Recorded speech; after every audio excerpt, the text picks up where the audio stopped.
Hello students, मेरा नाम है अरुण शर्मा और आप सभी का अरुण कोचिंग क्लासेस में बहुत बहुत स्वागत है। स्टूडेंट्स, आज मैं आपको मशीनरी डिस्पोजल अकाउंट का क्वेश्चन नंबर 36 करवाऊंगा। और इससे पहले मैंने मशीनरी डिस्पोजल अकाउंट क्या होता है, उसमें कैसे एंट्रीज पास की जाती हैं, वो सारी चीज़ें मैंने पिछले लेक्चर में बताई हैं। सो आप उस वीडियो को ज़रूर देखें और उसके बाद इस क्वेश्चन को शुरू करें, मतलब देखना। देखिए, आइए स्टार्ट करते हैं। 1 अप्रैल 2013 को ब्रिटानिया प्राइवेट लिमिटेड कंपनी जो है, उन्होंने परचेज की एक मशीनरी 56,000 रुपीज की। और 1 जनवरी 2015 को जो पार्ट है मशीनरी का जो हमने परचेज किया था 1 अप्रैल 2013 को, यानी कि इस मशीनरी का पार्ट वो 9,000 रुपए का पार्ट था और उसको सेल किया गया है 5,525 रुपए में। मतलब यहाँ पे हमारे पास ये जो वैल्यू आप देख रहे हैं, ये 1 अप्रैल 2013 की ये कॉस्ट प्राइस हमारे पास यहाँ पे दी है और ये जो है ये सेल वैल्यू है 5,225 रुपए। 1 जनवरी 2015 को उसको बेचा गया है, यानी कि कम से कम एक साल के बाद दूसरी साल के एंडिंग में, मतलब 1 जनवरी को। और यहाँ लिखा गया है इसी डेट को, सेम डेट को 1 जनवरी 2015 को नया प्लांट खरीदा गया है 8,400 का। डेप्रीशिएशन जो है यहाँ पे हमको लगानी है 10% के अकॉर्डिंग ओरिजिनल कॉस्ट मेथड से। और यहाँ पे बोला है मशीनरी अकाउंट बनाने को, मशीनरी डिस्पोजल अकाउंट बनाने को। तो देखिए, पहले यहाँ पे लिखा गया है कि provision for depreciation account is not maintained, और दूसरे केस में लिखा गया है provision for depreciation account is maintained. तो यहाँ पे फर्स्ट ऑफ ऑल हम क्या करेंगे, सबसे पहले मैंने यहाँ पे लिखा है provision for depreciation account is maintained. मतलब इस केस में मैं केस नंबर 2 यहाँ पे मतलब मैं पहले कर रहा हूँ, केस नंबर 2 को मैं यहाँ पहले कर रहा हूँ। यहाँ मैं लिख देता हूँ केस नंबर 2। अगर आपको ये भी समझ आ गया तो आपको पहले वाला केस भी समझ आ ही जाएगा। उसमें हमको प्रोविजन फॉर डेप्रिसिएशन अकाउंट बनाना नहीं है, केस नंबर 2 में बनाने को बोला गया है। स्टूडेंट्स, तो आइए स्टार्ट करते हैं क्वेश्चन। तो जब भी मैं आपको बता देता हूँ, बिल्कुल ही आराम से इस क्वेश्चन को करवाऊंगा, आपको हर एक बात क्लियर हो जाएगी। इस क्वेश्चन में सेकंड नंबर केस में मशीनरी अकाउंट हम बनाएंगे, मशीनरी डिस्पोजल अकाउंट भी बनाएंगे और प्रोविजन फॉर डेप्रिसिएशन अकाउंट अलग से बनाएंगे। ये डेप्रिसिएशन के लिए बनाया गया है और ये बनाया गया है जो मशीनरी सेल की गई है उसके लिए। और इसमें सिर्फ मशीनरी की वैल्यू ही लिखी जाएगी और उसका सेल वगैरह जो है वो मशीनरी डिस्पोजल अकाउंट में आएगी। सो आइए मैं बताता हूँ कैसे करेंगे इस क्वेश्चन को। सो यहाँ लिखेंगे हम 1 अप्रैल 2013 को, 1 अप्रैल 2013 को यहाँ लिखेंगे टू बैंक अकाउंट। और बैंक में जो हमारा अमाउंट आएगा वो आएगा 56,000 रुपीज का। उसके बाद आप देख सकते हैं यहाँ पे जो डेप्रिसिएशन है वो 10% के हिसाब से ओरिजिनल कॉस्ट मेथड से हमको लगानी है, पर यहाँ पे डेप्रिसिएशन अभी नहीं आएगी। यहाँ लिखेंगे 31 मार्च को 2014 को by balance carry down 56,000 rupees ही। और यहाँ पे 56,000 रुपीज ही।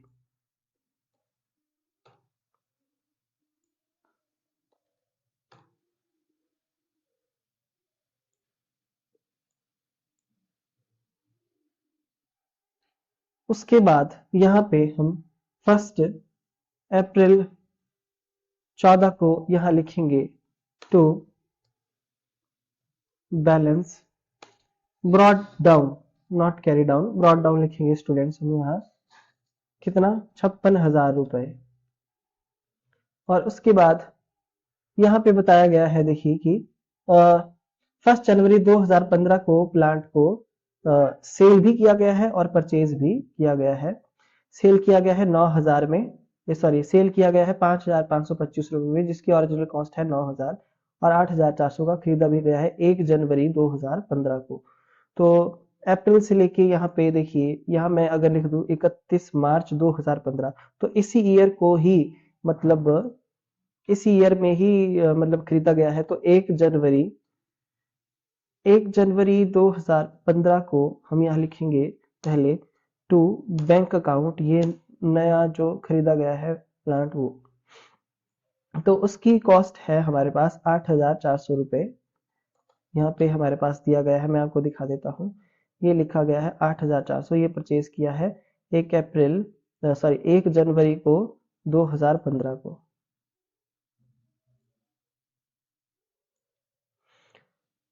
उसके बाद हम यहाँ पे लिखेंगे 1 जनवरी 2015 को, 1 जनवरी 2015 नहीं, 31 मार्च 2015, 31 मार्च 2015 क्या लिखेंगे, बाय बैलेंस कैरी डाउन। तो देखिए बाय बैलेंस कैरी डाउन कैसे आएगा, ये फर्स्ट मशीनरी का, क्योंकि फर्स्ट मशीनरी में आप देख सकते हैं कि 9,000 रुपए का प्लांट बेचा गया है, 9,000 का। तो हमारे पास टोटल प्लांट की टोटल मशीनरी की वैल्यू 56 है, तो 9,000 रुपए माइनस कर देंगे तो 47,000 रुपीज यहाँ पे हम लिख देंगे। ये फर्स्ट प्लांट की वैल्यू है बैलेंस कैरी डाउन। यहाँ पे डेप्रिसिएशन वगैरह कुछ भी माइनस जो है वो हम नहीं करेंगे। उसके बाद मैं आपको बता दूं कि हम यहाँ पे लिख देंगे 8,400 रुपीज इस तरीके से। तो ये दोनों मशीनरीज की वैल्यू यहाँ पे आ जाती है, प्लस कर देंगे 8,400, 5,500 रुपीज।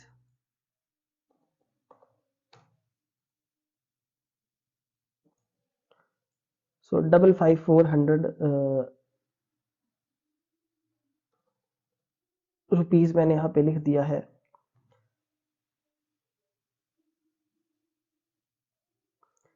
आप देख सकते हैं 47,000 रुपीज ये फर्स्ट प्लांट की वैल्यू मैंने यहाँ पे लिखी है स्टूडेंट्स।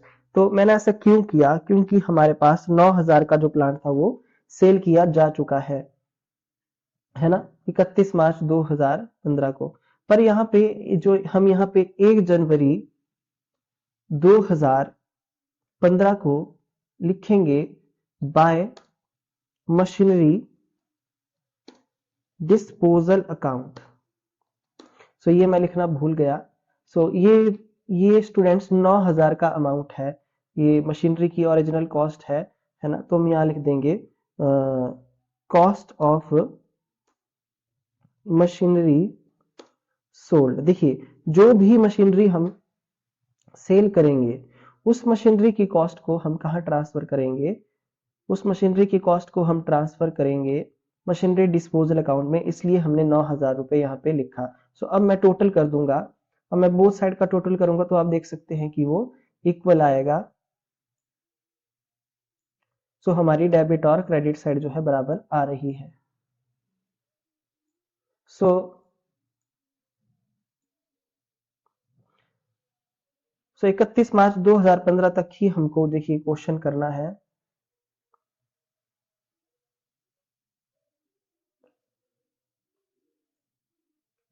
सो यहां तक जो है क्वेश्चन आपका मशीनरी अकाउंट जो है वो बन जाता है, क्योंकि इसमें देखिए डेप्रिसिएशन तो बिल्कुल नहीं आएगी।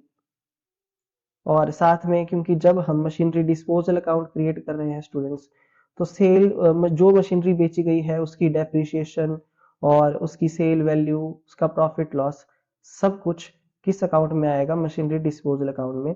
तो यहाँ मशीनरी डिस्पोजल अकाउंट में हम उसको लिखेंगे।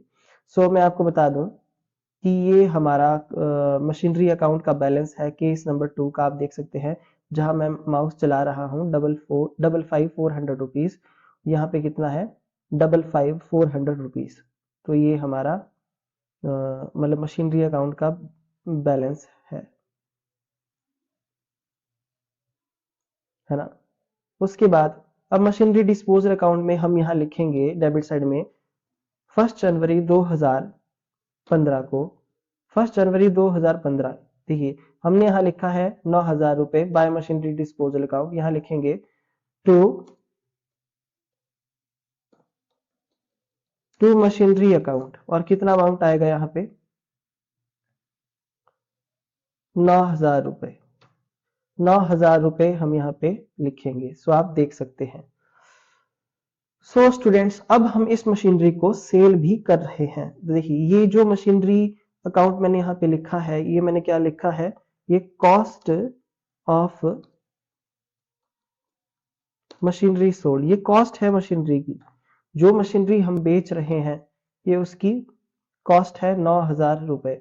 और हम यहाँ पे लिखेंगे 1 जनवरी 2015 को बाय, लिखेंगे बाय बैंक अकाउंट, ब्रैकेट में लिखेंगे सेल, है ना, सेल प्राइस जो भी है। और सेल प्राइस कितना है मैं आपको बता देता हूं, सेल प्राइस है 5525, 5525, है ना। और हम अब यहाँ पे लिखेंगे 1 जनवरी 2015 को by provision for depreciation account, और मैं यहां लिख दूंगा एक्यूमुलेटेड डेप्रिसिएशन। ये एक्यूमुलेटेड डेप्रिसिएशन है स्टूडेंट्स, जैसा कि आप देख सकते हैं ये एक्यूमुलेटेड डेप्रिसिएशन है।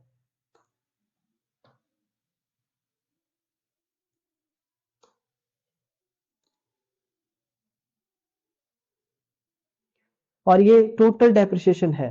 तो देखिए जैसे कि मैं आपको बता देता हूं, 9,000 की हमारे पास कॉस्ट है स्टार्टिंग में, ये 9,000 की ओरिजिनल कॉस्ट के साथ ट्रांसफर किया गया है यहाँ पे। और ये कॉस्ट जो है हमारी एक 1 अप्रैल 2013 की है, ये पार्ट वैल्यू है ये 9,000 रुपए। तो मतलब आप देख सकते हैं कि रेट ऑफ जो डेप्रिसिएशन यहाँ पे हमारे पास दिया गया है वो कितना है, रेट ऑफ डेप्रिसिएशन 10% का है। तो 10% के हिसाब से 900 रुपए की डेप्रिसिएशन जो बनती है वो बनती है 1 साल की, है ना। और उसके बाद 1 जनवरी तक इसको बेचा गया है, तो यहाँ पे जो एक्यूमुलेटेड डेप्रिसिएशन हम लिखेंगे वो कितनी आएगी, वो आएगी 900, ये फर्स्ट ईयर की है। और सेकेंड ईयर में हमने इसको 1 जनवरी को जो है वो बेच दिया है। तो अप्रैल मई जून जुलाई अगस्त सितंबर अक्टूबर नवंबर दिसंबर, दिसंबर यानी कि आपकी 9 महीने की depreciation multiply by 9 divided by 12, 675 rupees.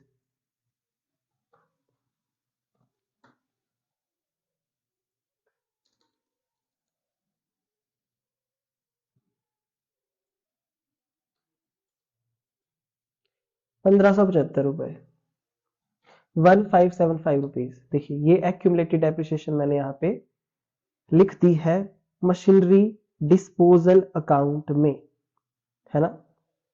ध्यान से आप देखिए ये टोटल डेप्रिसिएशन है। ओके, तो जो मशीनरी सेल हो रही है ये सिर्फ उसी के लिए अकाउंट बनता है और किसी के लिए अकाउंट नहीं बनता है। सो आप देख सकते हैं कि इसकी डेबिट साइड ज्यादा है, इसकी इसकी जो मतलब कॉस्ट प्राइस ज्यादा है, और आप देख सकते हैं यहाँ पे क्रेडिट साइड कम है। तो 1 जनवरी को 2015 को हमको क्या लिखेंगे, बाय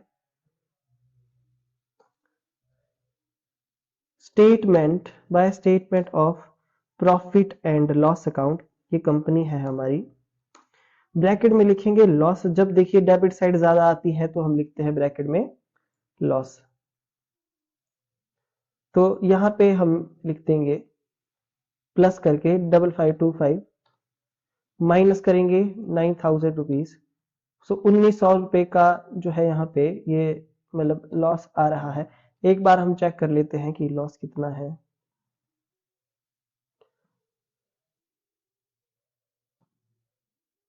सो देखिए यहाँ लॉस ऑन सेल जो है वो मशीनरी का 1,000 रुपीज आ रहा है।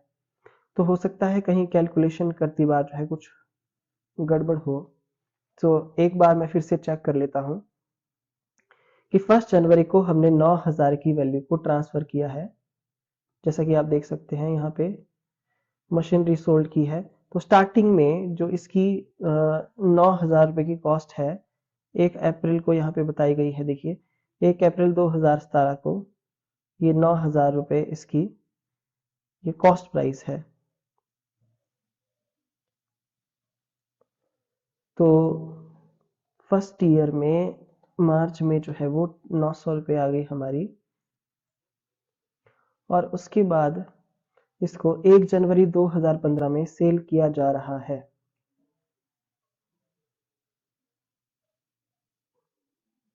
तो अप्रैल, मई, जून, जुलाई, अगस्त, सितंबर, अक्टूबर, नवंबर, दिसंबर तक जो है वो 9 मंथ बनते हैं। तो वो 9,000 रुपये पर ही लगाई जाएगी depreciation. 9,000 multiply by 10 divided by 100 multiply by 9 divided by 12, तो 675 रुपीज जो है ठीक आ रहा है डेप्रिसिएशन। तो 5525 भी हमारे पास यहाँ पे ठीक है।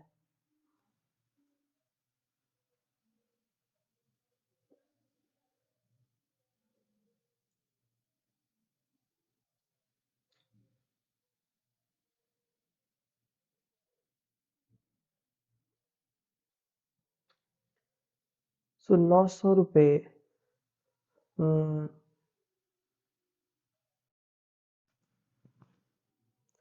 स्टूडेंट्स, मैंने पूरे क्वेश्चन को ढंग से चेक कर लिया है। जैसे कि आपको मैं बता देता हूँ कि 1 अप्रैल 2013 को इसको खरीदा गया है, तो एक साल आपका ये बनता है 13-14, और दूसरा 14-15 दूसरा साल बनता है। 1 जनवरी जो है दूसरे साल को ही आ जाएगा। तो इसका मतलब ये जो मैंने लॉस निकाला है 1900 रुपये, ये डेट के हिसाब से ठीक है। ये डेट के हिसाब से बिल्कुल एक्यूरेट है जैसा क्वेश्चन में बोला गया है। अब मैं क्या करूंगा, बोथ साइड का टोटल कर देता हूँ यहाँ पे। मुझे फिलहाल ऐसा लग रहा है कि डेट्स में थोड़ी सी इस क्वेश्चन में प्रॉब्लम हो सकती है, डेटों में। आप देख सकते हैं 9,000 रुपये यहाँ पे बोथ साइड का टोटल जो है आ चुका है। ये हमारा मशीनरी डिस्पोजल अकाउंट यहाँ पे बन के तैयार हो गया है। इस मशीनरी को हमने यहाँ पे सेल कर दिया है, और हमको लॉस जो है 1900 रुपये का यहाँ हो रहा है। ये दूसरे 1 जनवरी 2015 यानी कि दूसरे साल में ही इसको बेच दिया गया है स्टूडेंट्स। उसके बाद एक अकाउंट बनेगा डेप्रिसिएशन से रिलेटेड। वो मैं अब आपको बताऊंगा। इसमें सिर्फ डेप्रिसिएशन ही रिकॉर्ड की जाएगी स्टूडेंट्स। देखिए, इसमें डेप्रिसिएशन ही रिकॉर्ड की जाएगी और इसमें कुछ भी रिकॉर्ड नहीं किया जाएगा।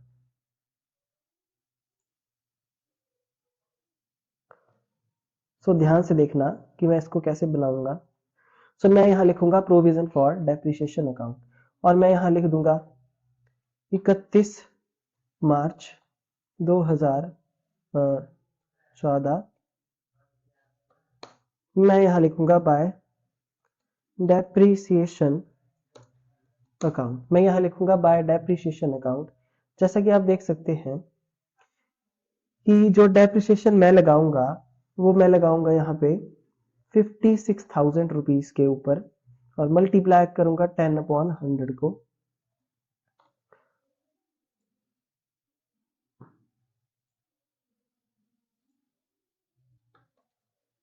हम्म, 5600 रुपीज,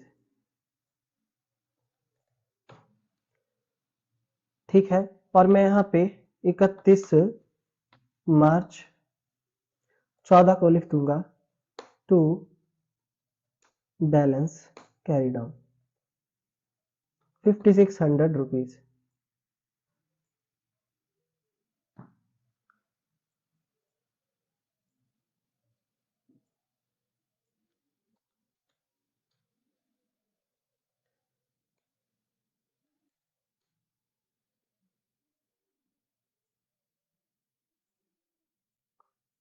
आई होप आपको इतना समझ में आ गया होगा। ये डेप्रिसिएशन हमने लगा दी है। अब मैं यहाँ पे 1 अप्रैल 15 को लिख दूंगा by balance brought down 5600 rupees, और यहाँ मैं लिखूंगा 1 जनवरी 2000, सॉरी मैंने यहाँ पे डेट शायद गलत लिख दी है। यहाँ 1 अप्रैल 2014 14 आएगा, क्योंकि 31 मार्च जो 2014 के बाद 1 अप्रैल 2014 आएगा। और मैं यहाँ पे लिखूंगा 1 जनवरी 2015।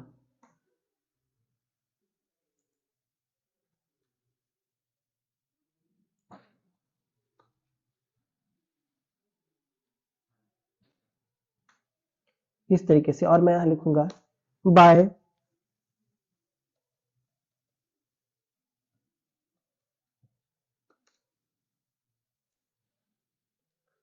Depreciation account.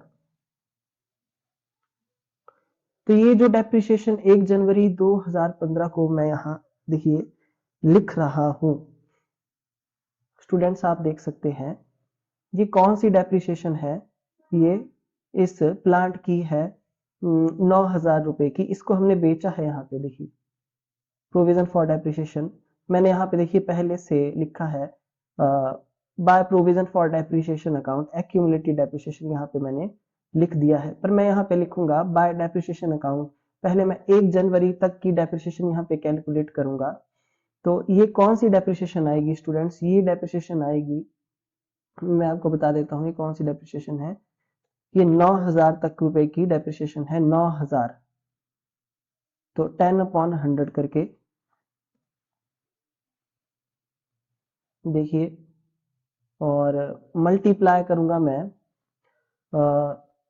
अप्रैल मई जून जुलाई अगस्त सितंबर अक्टूबर नवंबर दिसंबर 9 मंथ की।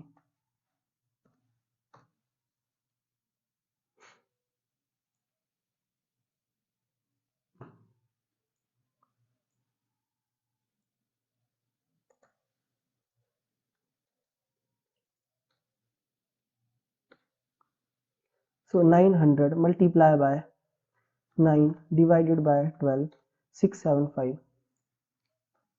तो 675 रुपीज ये मैं यहाँ पे लिख दूंगा।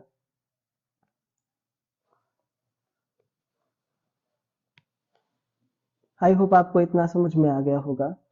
और उसके बाद मैं यहाँ लिखूंगा 31 मार्च 2015 को बाय डेप्रीसिएशन अकाउंट। ये फर्स्ट मशीनरी है। तो फर्स्ट मशीनरी आप देख सकते हैं कैसे डेप्रिसिएशन में निकालूंगा, मैं आपको बता देता हूँ। 56,000 rupees minus 9,000 rupees multiply by 10/100 4700 rupees.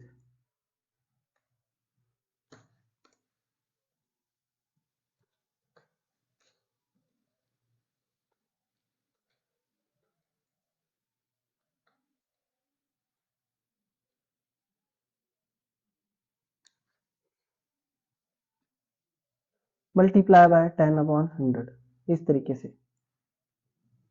उसके बाद जो सेकंड मशीनरी हमने परचेज की है मैं आपको बता देता हूँ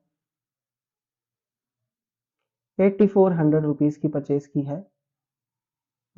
सो देखिए 8400 रुपीज की ये परचेज की है 1 जनवरी 2015 को।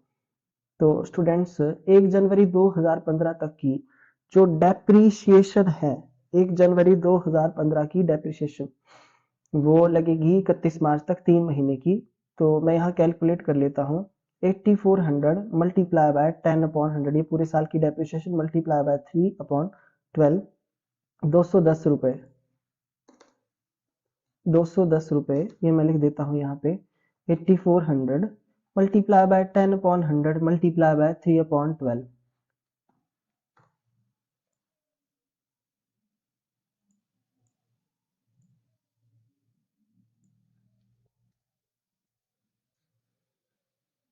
4910। सो आई होप आपको इतना जो है वो समझ में आ गया होगा कि यहाँ तक क्वेश्चन मैंने ऐसे किया है। सो स्टूडेंट्स देखिए ये जो पहली ये जो मशीनरी है यहाँ पे मैं आपको बता देता हूँ कि अब मैं डेप्रिसिएशन मतलब किस तरीके से क्या करूंगा। सो मैं आपको बताना चाहता हूँ, मैं यहाँ लिख दूंगा देखिए 1 जनवरी 2015 को मैंने आपको बताया जब सेल की है तो मैंने यहाँ लिखा है डेप्रिसिएशन के बारे में प्रोविजन फॉर डेप्रिसिएशन अकाउंट। देखिए तो ये 1575 रुपए की ये जो डेप्रिसिएशन है ये मैं यहाँ पे डेबिट करूंगा और मैं यहाँ लिखूंगा टू मशीनरी डिस्पोजल अकाउंट। सो थोड़ा आपको कॉम्प्लिकेटेड लग सकता है ये मशीनरी डिस्पोजल अकाउंट मैंने यहाँ लिख दिया है। ये कौन सी, ये एक्यूमुलेटेड डेप्रिसिएशन है, accumulated depreciation of machinery sold की, जो मशीनरी मैंने बेची है, और मैंने मशीनरी कौन सी बेची है, 9,000 रुपए वाली। बाकी 47,000 वाली जो है यहाँ पे मैंने लिख दी है। सो स्टूडेंट्स, आई होप आपको इतना समझ में आ गया होगा। ये 9,000 की मशीनरी का जो भी लेन देन है वो यहाँ पे हो जाता है खत्म। और ये 47,000 रुपीज पे 10% के हिसाब से हमने यहाँ पे डेप्रिसिएशन लिख दी है स्टूडेंट्स। अब आप देख सकते हैं कि हमारी क्रेडिट साइड जो है इसकी ग्रेटर आएगी, तो इसका टोटल कैसे करेंगे हम।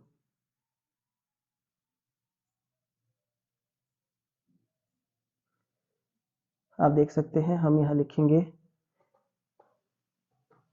माइनस कर देंगे 1575, 9610, 9610 मैं यहाँ पे लिख दूंगा। और मैं यहाँ लिखूंगा 31 मार्च 2015 को।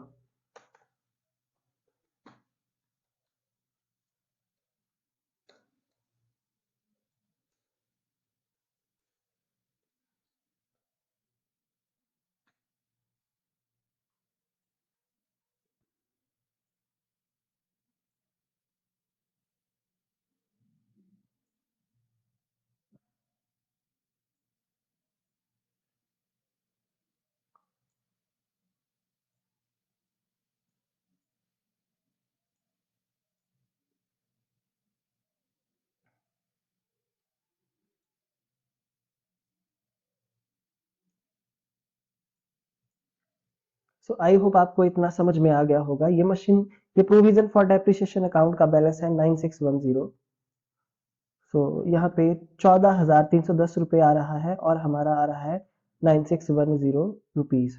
सो स्टूडेंट्स, ऐसा क्यों हो रहा है, क्योंकि हो सकता है यहाँ पे ईयर का मतलब कुछ पंगा है इस क्वेश्चन में। आप देख सकते हैं यहाँ पे ध्यान से कि हो सकता है कि ये जो यहाँ पे डेट लिखी हुई है ये 1 जनवरी 2015 ना हो, ये 1 जनवरी 2016 हो।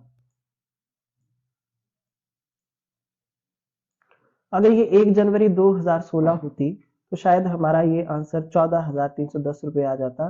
तो अगर मैं इसको माइनस भी करता हूं तो 14,310 रुपये, तो 4700 रुपये का ही, हाँ तो देखिए, तो मतलब एक साल और अगर मैं बढ़ा देता हूँ इस क्वेश्चन को और 4700 रुपीज की डेप्रिसिएशन लिखता हूँ, तो हमारा जो है वो बिल्कुल मैच कर जाएगा क्वेश्चन।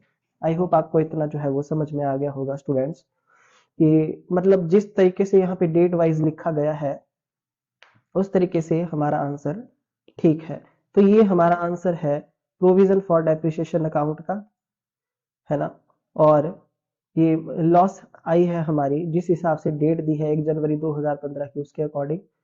और उसके बाद ये हमारे पास 31 मार्च 2015 का बैलेंस है। ये बिल्कुल एक्यूरेट आया है, एक्यूरेट ही आएगा, क्योंकि अगर मैं नेक्स्ट ईयर भी क्वेश्चन को बढ़ाता हूँ तो भी मेरे पास 55,400 रुपीज ही आएगा।